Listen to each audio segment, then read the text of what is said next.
اعوذ باللہ من الشیطان الرجیم، بسم اللہ الرحمن الرحیم۔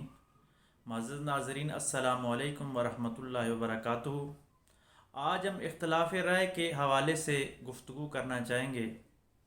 کہ اگر کسی کے ساتھ آپ کو اختلاف ہے، مذہبی اختلاف، سیاسی اختلاف، سماجی، معاشی، معاشرتی اختلاف ہے، تو اختلاف کرنے کے آداب کیا ہیں اسلامی تعلیمات کی روشنی میں؟ یاد رکھیے گا، اختلافات دو طرح کے ہوتے ہیں۔ ایک نظریاتی اختلاف ہوتا ہے اور ایک انتظامی امور پہ آپ کا اختلاف ہوتا ہے۔ جو نظریاتی اختلاف ہے، آپ اس کا مقابلہ نظریاتی انداز کے ساتھ کریں گے۔ اگر کسی کی کتاب پہ آپ کو کوئی اعتراض ہے، آپ کسی کی کتاب پہ آپ کو کوئی بات اچھی نہیں لگی ہے، تو آپ اس کتاب کی مذمت میں یا اس کا جواب دینے کے لیے اخبار میں کالم لکھ سکتے ہیں، جواب میں آپ ایک کتاب لکھ کے پبلش کروا سکتے ہیں۔ اس کتاب کے حوالے سے آپ social media, electronic media, print media کا سہارا لے سکتے ہیں، وہاں پہ دلائل کے ساتھ آپ گفتگو کریں گے۔ لیکن کسی نے آپ کو یہ اختیار نہیں دیا کہ تنقید کرتے ہوئے کسی کی ذاتی حیثیت یا ذاتی زندگی پہ کیچڑ اچھالا جائے، یا اس طرح کا اشارتاً کنایتاً ایسی باتیں کی جائیں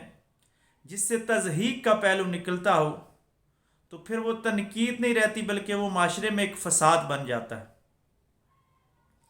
البتہ اگر انتظامی امور کے میں کسی کے ساتھ آپ کو اختلاف ہے، کوئی آدمی آپ کے ملک کا قانون نہیں مان رہا،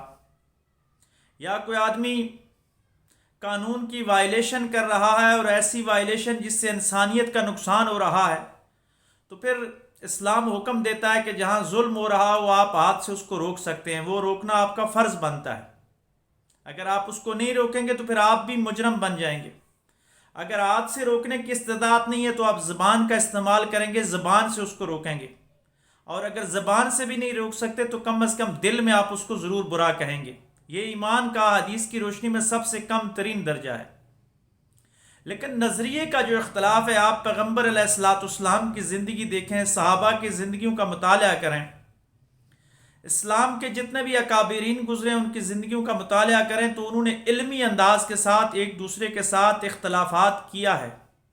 یاد رکھیے گا، جو بندہ بھی اللہ کو ایک مانتا ہے اور محمد صلی اللہ علیہ وآلہ وسلم کو اللہ کا آخری نبی اور رسول مانتا ہے، یعنی خاتم النبیین صلی اللہ علیہ وآلہ وسلم پہ مکمل ایمان رکھتا ہے، تو وہ بندہ مسلمان ہوتا ہے۔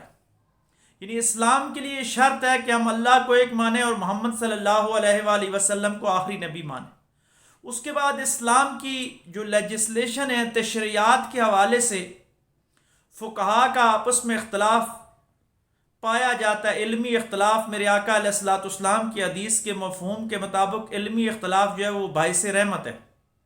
قرآن مجید کی آیات کی تفسیر کے حوالے سے بعض آدمیوں کی رائے ایک طرف ہوتی ہے، بعض کی دوسری طرف ہوتی ہے۔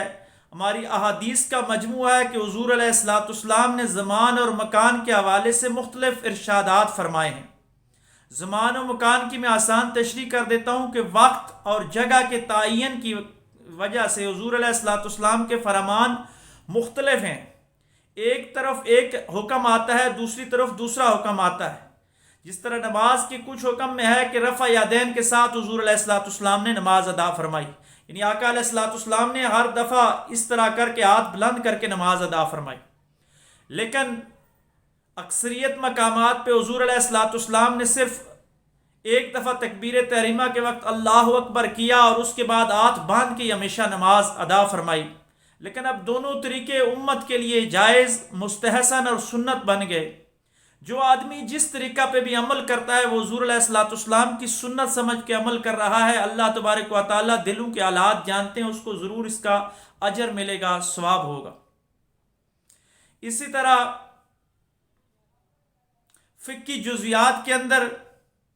کسی نے اگر ایک امام نے دوسرے امام کے ساتھ علمی طور پہ اختلاف کیا ہے، تو ہر امام کے پاس دوسرے امام سے جو اختلاف ہے اس کی دلیل ہے، اور انہوں نے کتابوں کے انبار لگا دیے۔ لیکن کسی امام نے دوسرے امام کی تصحیح نہیں کی، کسی اسلامی سکالر نے دوسرے اسلامی سکالر کی تضحیک نہیں کی، تمسخر نہیں اڑایا کسی کا۔ آج بدقسمتی سے ہمارے معاشرے کے اندر اختلاف ایک دشمنی بنتا جا رہا ہے۔ ہمیں کسی کے نظریات سے اختلاف ہے، اگر ہمیں کسی کے مذہبی پوائنٹ آف ویو سے اختلاف ہے، یعنی اسلام کے اندر جتنے فرقے ہیں اگر ان کو ایک دوسرے سے اختلاف ہے کسی انداز کے اندر، تو علماء کا یہ فرض بنتا ہے کہ اپنے ماننے والوں کو یہ سمجھائیں کہ ہمارا اختلاف اس حد تک ہے، ہم دوسرے کو کافر نہیں کہہ سکتے۔ لیکن آج کل معاشرہ اتنی شدت پسندی اختیار کر چکا ہے، اتنی شدت آ گئی ہے کہ ہم کفر سے کم پہ رکتے ہی نہیں۔ جس کے ساتھ مذہبی اختلاف ہوگا ہم اس کو گستاخ، مشرک اور کافر ڈکلیئر کر دیتے ہیں۔ دوسری طرف اگر ہمارا کسی کے ساتھ سیاسی اختلاف ہے، طرز حکمرانی پہ اختلاف ہے، تو ہم دوسرے پہ ڈائریکٹ غدار کا فتویٰ لگانے سے پہلے رکتے ہی نہیں۔ خدا را مذہبی اور سیاسی اختلافات کو نظریاتی انداز کے ساتھ حل کرنے کی کوشش کیجیے۔ ہمارے اختلافات انسانیت کا حسن ہے۔ آدم علیہ السلام کی پیدائش سے لے کر دنیا میں جو آخری انسان آئے گا، سب کا ایک دوسرے کے ساتھ ضرور اختلاف رہے گا، لیکن اختلاف کی وجہ سے کسی پہ ایسے الزامات لگانا جو اس کے اندر نہ پائے جاتے ہوں، یا تحقیق کے بغیر کسی پہ الزامات لگا دینا، یہ کتنا بڑا جرم ہے کہ میرے کریم آقا صلی اللہ علیہ وآلہ وسلم نے جھوٹے آدمی کی مذمت کرتے ہوئے ارشاد فرمایا کہ کسی کے جھوٹا ہونے کے لیے اتنا ہی کافی ہے کہ وہ سنی سنائی بات کو آگے پہنچا دے۔ آج کل سوشل میڈیا پہ شتر بے مہار لوگوں کی ذاتی زندگیوں پہ حملے کر رہے ہیں، وہ مذہبی قائدین ہوں، سیاسی قائدین ہوں، ہمارے مختلف طبقہ فکر سے تعلق رکھنے والے لوگ ہوں، ان کے بارے میں افواہوں کا ایک بازار ہر وقت سرگرم رہتا ہے۔ اس بازار کے اندر لوگوں کی نجی زندگی کے حوالے سے انتہائی دردناک قسم کے بیانات دیے جاتے ہیں اور ان پہ الزامات تراشی کی جاتی ہے۔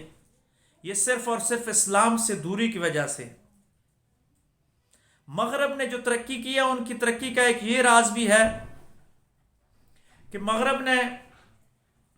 اسلام کے تخصص کے پہلو کو صحیح طریقے سے سمجھا ہے، یعنی وہ اسپیشلائزیشن پہ زور دیتے ہیں۔ مغرب میں ہر وہی آدمی کسی بھی ٹاپک پہ گفتگو کرتا ہے جس پہ اس کو عبور حاصل ہوتا ہے، یعنی انہوں نے اس حد تک اسپیشلائزیشن میں اپنے آپ کو ڈال لیا ہے کہ اگر آپ آنکھ کے درد میں مبتلا ہے تو دائیں آنکھ کا اسپیشلائزیشن کا ڈاکٹر الگ ہے اور بائیں آنکھ کا جو اسپیشلائز ڈاکٹر ہے وہ الگ ہے۔ اگر آپ دائیں آنکھ والے ڈاکٹر کے پاس جاتے ہیں تو وہ ریفر کرے گا کہ بائیں آنکھ والے ڈاکٹر کے پاس آپ چلے جائیں، یعنی اس حد تک وہ اسپیسیفک انداز کے ساتھ جس کا جو ٹاپک ہوتا ہے اسی کو وہ لیتا ہے، اسی کے اوپر گفتگو کرتا ہے۔ ہمارے معاشرے کا ایک المیہ بن گیا ہے کہ ہمارے معاشرے کے اندر اگر لوگوں نے ڈگری لی ہے انجینئرنگ کی، وہ انجینئرنگ پڑھتے رہیں یونیورسٹیوں کے اندر، لیکن اگر انجینئرنگ کے شعبے میں ان کو اچھی جاب نہیں ملی تو باہر آ کے وہ قرآن مجید کا اردو ترجمہ پڑھ کر یا حدیث کی چند اردو میں ٹرانسلیشن کی ہوئی کتابیں پڑھ کر لوگوں کو دین سکھانا شروع کر دیتے ہیں۔ چلیں یہاں تک تو تبلیغ ہم سب کا فرض بنتا ہے، مذہب پہ ہر آدمی گفتگو کر سکتا ہے، کیونکہ عقائد کے حوالے سے جو آدمی مسلمان ہے یا جو آدمی جس بھی مذہب پہ عمل پیرا ہے، جس مذہب کو مان رہا ہے، اس کو حق ہے کہ اپنے مذہب کی وہ تبلیغ کرے۔ لیکن کسی نے کسی کو یہ اختیار نہیں دیا، نہ مذہب اس بات کی اجازت دیتا ہے کہ آپ بزرگوں کا جو امت کے مشاہیر ہیں، جو بڑے ہیں، ان کی گستاخیاں شروع کر دیں۔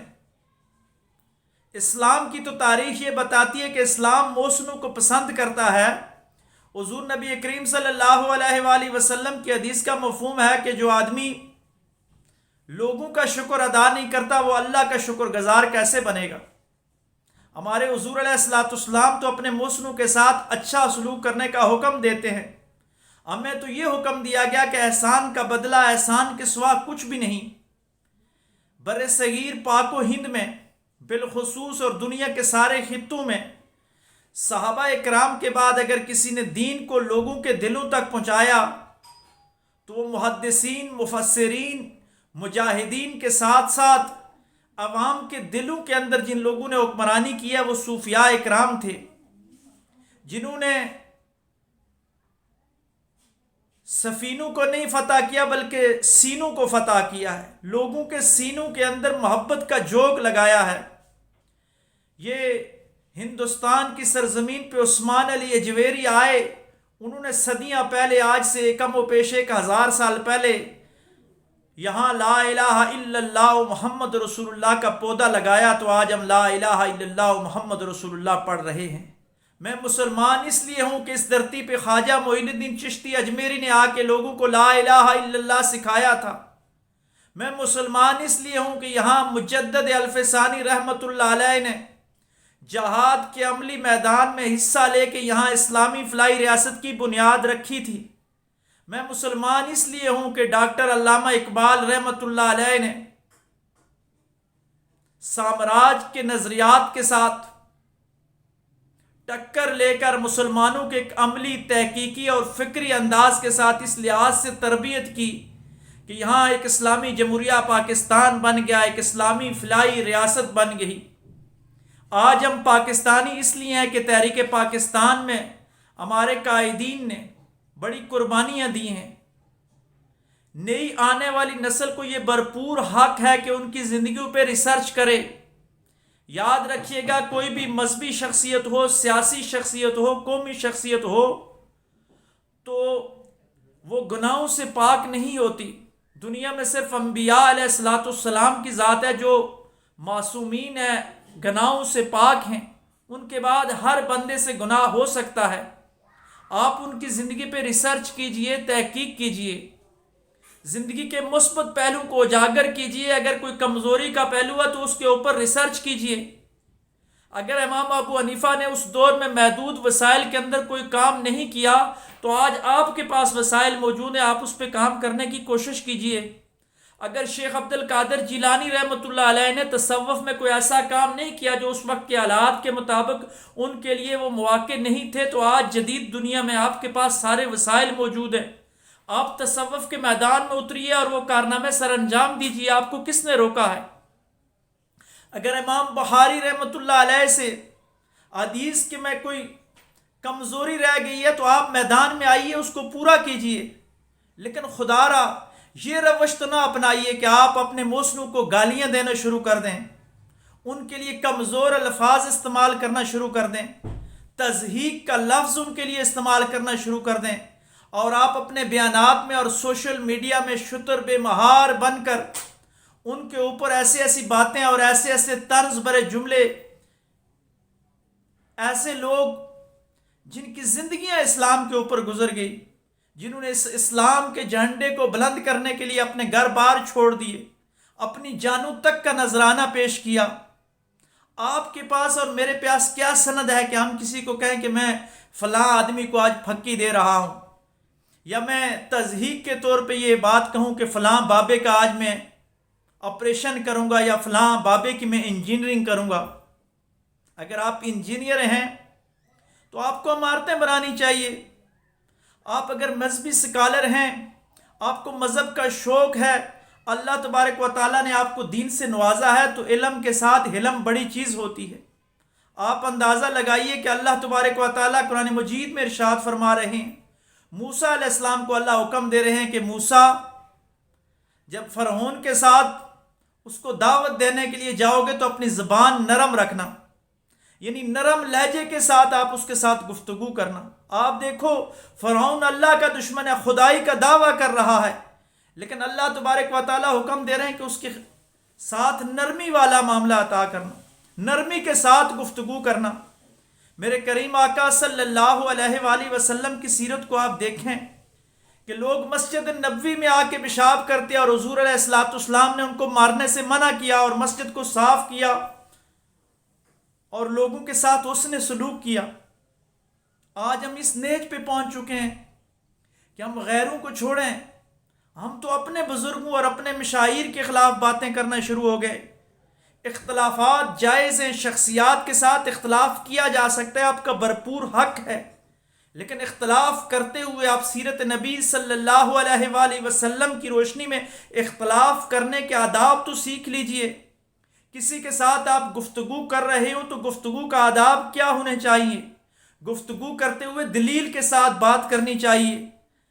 ایسے جملے نہیں استعمال کرنے چاہیے جس سے کسی انسان کی توہین ہو جائے، کیونکہ اللہ تبارک و تعالیٰ نے مسلمان کے دل کی بڑی تعریف کی ہے، اور اللہ نے فرمایا کہ میں کسی جگہ سماتا نہیں ہوں لیکن مومن کے دل میں سما جاتا ہوں۔ ہماری اسلامی تعلیمات کا تو یہ حصہ ہے کہ کعبے کے اندر اگر انسان پھنس جائے تو کعبے کو گرایا جا سکتا ہے بندہ بچانے کے لیے، کیونکہ انسان بڑی عظیم چیز ہے۔ آپ لوگوں کے دلوں کے ساتھ کھیلنا بند کر دیجئے۔ اللہ نے اگر آپ کو دین کی سمجھ دی ہے تو دین کو، جو دین دینے والے محمد مصطفیٰ صلی اللہ علیہ وآلہ وسلم میں ان کی شخصیت پڑھ کر ان کی سیرت کے مطابق لوگوں کو تبلیغ کیجئے، پھر آپ کا دین اثر کرے گا۔ لیکن اگر آپ اشتعال دلائیں گے، لوگوں کو شدت پسندی کی طرف لے کے جائیں گے، اپنے بزرگوں سے ان کا ایک ربط توڑ دیں گے، تو یاد رکھیے جو قومیں اپنے ماضی کے ساتھ اپنا تعلق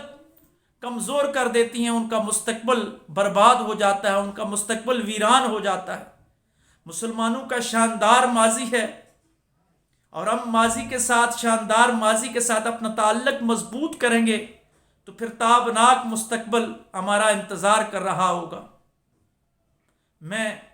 امید کرتا ہوں کہ جتنے بھی ہمارے سوشل میڈیا کے اوپر ہمارے جتنے بھی بالخصوص مذہبی ہمارے اسکالر بیٹھے ہوئے ہیں جو مذہب کی بات کر رہے ہیں، وہ تہذیب کا دائرہ میں رہتے ہوئے ایک دوسرے کے ساتھ اختلاف کریں، اور میں سیاسی جو نظریاتی اختلاف ایک دوسرے کے ساتھ کرتے ہیں ان سے بھی ہاتھ جوڑ کے یہ عرض کروں گا کہ اپنے اختلافات کے آداب کے اندر رہتے ہوئے ضرور اختلاف کیجیے، لیکن کسی انسان کی تضحیک نہ کیجیے۔ اللہ تبارک و تعالی ہم سب کو ایک دوسرے کو حقوق ادا کرنے کی توفیق عطا فرمائے اور اختلافات سے بچنے کی توفیق عطا فرمائے،